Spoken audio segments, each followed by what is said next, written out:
Back to our primary coverage now, turning to Perrysburg schools. The district asking for new money in the form of a bond levy, all to help with the overcrowding in the schools. And you see the results. 100% precincts reporting in. The vote goes down 57% to 43%. Not a close one. Let's check in with Andre Norrells. He has reaction that is just in from the district tonight. Andre? Yeah, Jeff, if this bond would have passed earlier, they would have used the money to build a new elementary school and extend onto 3 of the current elementary schools. And this isn't the first time that the district has went to voters for more money and failed. Now, last November, voters rejected a similar bond issue last year. The superintendent says voters told him it was too expensive. So the district cut the original ask of $140 million to about $88 million. But voters I spoke to today still feel it's a pricey ask. The superintendent says that since the issue failed, the board will reconsider the next steps. Yeah, I think it'll come down to the Board of Education over the results and get community feedback. But we were on the ballot in November with an issue that was going to tackle growth at the high school and elementary level. We heard the community and we kind of cut back and presented a plan for the elementaries, and that wasn't successful. So at this point in time, I think the board's going to have a little bit of probably pause and kind of consider what are the next steps. Now, despite the results tonight, Hauser says that he's still optimistic and he looks forward to next school year and will be sure that every student has a desk. Reporting in Perrysburg, Andre Norrells, WTOL 11.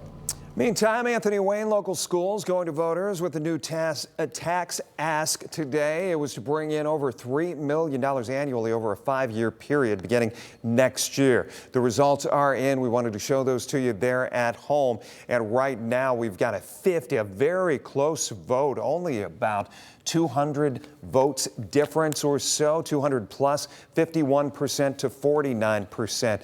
Once again, all of these results we're showing tonight are unofficial. Well, Otsego local schools asked voters in Lucas and Wood County about a new income tax. The new tax would be 0.5% for the next 5 years.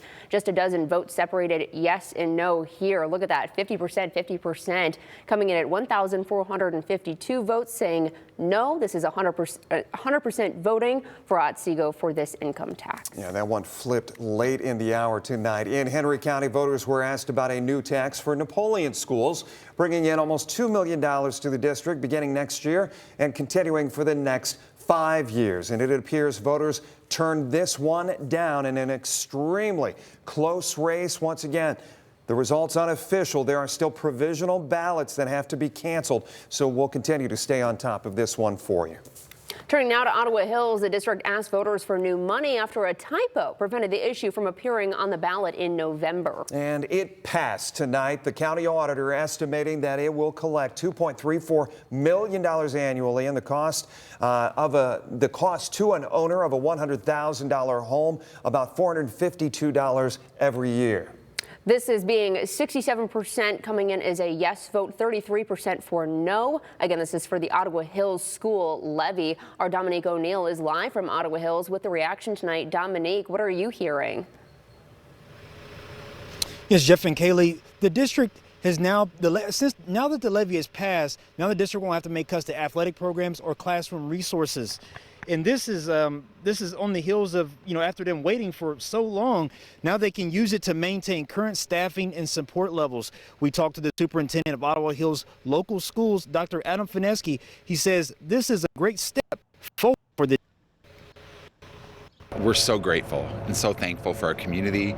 We are such a unique community, a small village, a 2-mile radius in the middle of Toledo with wonderful families, great kids, amazing teachers, and just a ton of community support. And we couldn't be more grateful for their vote of confidence and support for our school district.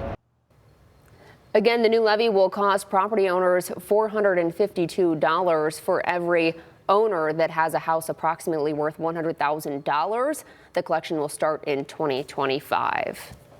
Riverdale Local School District held their own levy on Hancock, Hardin, and Wyandotte County ballots today for new tax designated to bring the district almost $400,000 annually. This was an extremely close race tonight. Take a look at this. 51% of voters saying yes, 49% saying no. Again, this is for Riverdale schools.